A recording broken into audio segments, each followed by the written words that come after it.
প্রথমে হচ্ছে measurement scale নিয়ে বিশদ একটা ধারণা নেব, ঠিক আছে? এটা আপনারা যে কোনো রেসিপি যখন ফলো করবেন তখন অবশ্যই মেজারমেন্ট স্কেল সম্পর্কে আপনাদের ধারণা থাকতে হবে। এখন এক একজনের কালেকশনে এক এক রকম মেজারমেন্ট স্কেল থাকতে পারে, তবে কিছু কিছু মেজারমেন্ট স্কেলে 4টা 5টা অপশন থাকলেও প্রায় সব মেজারমেন্ট স্কেলে কমন কিছু অপশন থাকে। অন অফের একটা অপশন থাকবে, মুড একটা অপশন থাকবে, টেয়ার নামে একটা অপশন থাকবে। যে কোনো মেজারমেন্ট স্কেলে অন অফ একটা অপশন থাকবে, মোড একটা অপশন থাকবে, টেয়ার একটা অপশন থাকবে। যেহেতু আমি একটু অন্যরকম মেজারমেন্ট স্কেল ইউজ করি, আমারটাতে লাইট একটা অপশন আসে, পিসিএস একটা অপশন আসে। দুইটা নট ম্যান্ডেটরি, আপনাদের সবসময় প্রয়োজন পড়বে on off button, mode button অথবা টেয়ার বাটন। এখন আমরা যখন কোনো কিছু মাপবো, যখন আমরা কোনো রেসিপি ফলো করব, রেসিপিতে যদি লেখা থাকে যে আপনাকে ময়দা নিতে হবে 150 গ্রাম, তার মানে আপনাকে 150 গ্রামই ময়দা নিতে হবে। সেক্ষেত্রে অনেকে একটা ভুল করে থাকে কি, আমরা যখন একটা পাত্র মেজারমেন্ট স্কেলের উপর বসাবো তখন কিন্তু পাত্রের মাপটা আগে উঠবে। এখন পাত্রের মাপটা যদি আমরা মাইনাস না করে ময়দাটা মেপে ফেলি, তাহলে পাত্রের ওজন যদি হয় 100 গ্রাম, টোটালি আমরা আরো 150 গ্রাম ময়দা যদি নেই, সেক্ষেত্রে কিন্তু আমাদের ওজনটা অনেক বেশি চলে আসবে। আমরা যে প্রোডাক্ট তৈরি করব, প্রোডাক্টের আউটকামটা ভালো আসবে না। যারা একদম নতুন থেকে শুরু করবেন তাদের উদ্দেশ্যেই মূলত ক্লাসটা বিশদভাবে নেওয়া, আশা করি আপনারা বোরিং ফিল করবেন না। তো প্রথমে আমরা দেখে নেব মেজারমেন্ট স্কেল কিভাবে আপনারা অন অফ করবেন, কিভাবে আপনারা সঠিক মেজারমেন্ট নিতে পারবেন। আমরা যখন কোনো প্রোডাক্ট মাপবো, যেমন ধরেন আমি ময়দা মাপবো, তাই না? আমি একটা প্রসেস দেখালে আপনারা সমস্ত রেসিপিতে একই প্রসেস ব্যবহার করে সব কিছু খুব সুন্দর মতো মেজারমেন্ট করে নিতে পারবেন। ধরেন যে আমরা একটা ডিম মাপবো, আমি একটা ডিম মেপে আপনাদেরকে প্রসেসটা দেখাচ্ছি, সব কিছু একই প্রসেসে আপনারা মেপে নিতে পারবেন।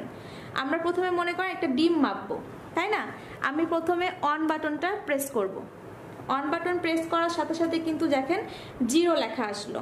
আমরা এখন যে পাত্রে ডিমটা মাপবো সেই পাত্রটার ওজন আগে নেব। আমরা এখন এই পাত্রটা বসিয়ে দিলাম। আপনারা নিশ্চয়ই দেখতে পাচ্ছেন পাত্রের ওজন চলে আসছে 15 গ্রাম। এখন যদি আমি এই 15 গ্রাম মাইনাস না করে যদি একটা ডিম রেখে দেই, তাহলে আমাদের ডিমের ওজন 80 গ্রাম আসলো। এই মাপটা কিন্তু সঠিক আসলো না। আমাদের সঠিক মেজারমেন্ট নিতে হলে কি করতে হবে একটু ভালো করে লক্ষ্য করুন। আমরা প্রথমে যে পাত্রটা বসিয়েছিলাম, পাত্রের ওজন এসেছে 15 কি 16 গ্রাম, তাই না? আমরা এখন কি করব, পাত্রটা বসানোর পরে এই টেয়ার অপশনে চাপ দেব। টেয়ার অপশনে যখন প্রেস করব তখন দেখবেন পাত্রটার ওজন একদম মাইনাস হয়ে আবার 0 পজিশনে চলে এসেছে। তখন যদি আমরা কোনো প্রোডাক্ট মাপি, তখন প্রোডাক্টের মাপটা সঠিক আসবে। এখন আমাদের ডিমের ওজনটা এসেছে 66 গ্রাম, অর্থাৎ এই মেজারমেন্টটি 100% সঠিক মেজারমেন্ট। আমরা যে কোনো কিছু যখন মাপবো, এখন যদি আমরা ডিমের বদলে ময়দা মাপতে যাই, তাহলে কিন্তু আবার এই টেয়ার অপশনে চাপ দিয়ে আমরা টোটালি 0 করে তারপর আমরা ময়দার মাপটা শুরু করব। সব কিছু আপনি যদি ডিম মাপতে যান, ডিমটাকে যখন ফ্যাটাবেন, ফ্যাটানোর পরেও সেম প্রসেস আপনাদেরকে মেপে নিতে হবে। একটা জিনিস মাপার পরে আপনি যদি সেই পাত্রেই আরেকটা জিনিস মাপতে চান, সেক্ষেত্রে একটা প্রসেস ফলো করতে পারেন। যেমন আমি এই পাত্রে একটা ডিম মাপলাম, তাই না?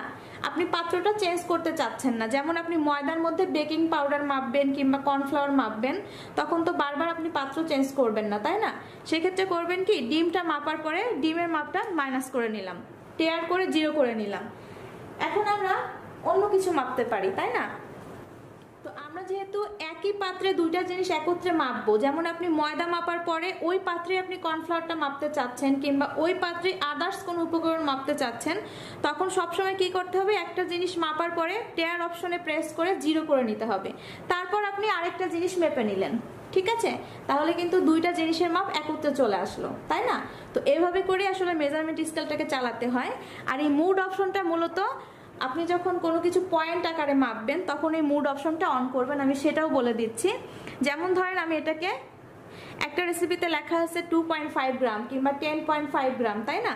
তখন আপনারা কি করবেন, এই মুড অপশনে চাপ দিলে মাঝে দেখেন একটা দশমিকের তৈরি হয়েছে। এটা অবশ্য যখন আপনারা কোনো কিছু রেসিপি ফলো করবেন, যেমন লেখা থাকবে 2.5 গ্রাম, 10.5 গ্রাম, এরকম করে যদি লেখা থাকে তখন মুড অপশনে চাপ দিলে আপনাদের দশমিকের মাপটা চলে আসবে। আশা করছি মেজারমেন্ট স্কেল সম্পর্কে আপনারা বিশদ একটা ধারণা পেয়েছেন।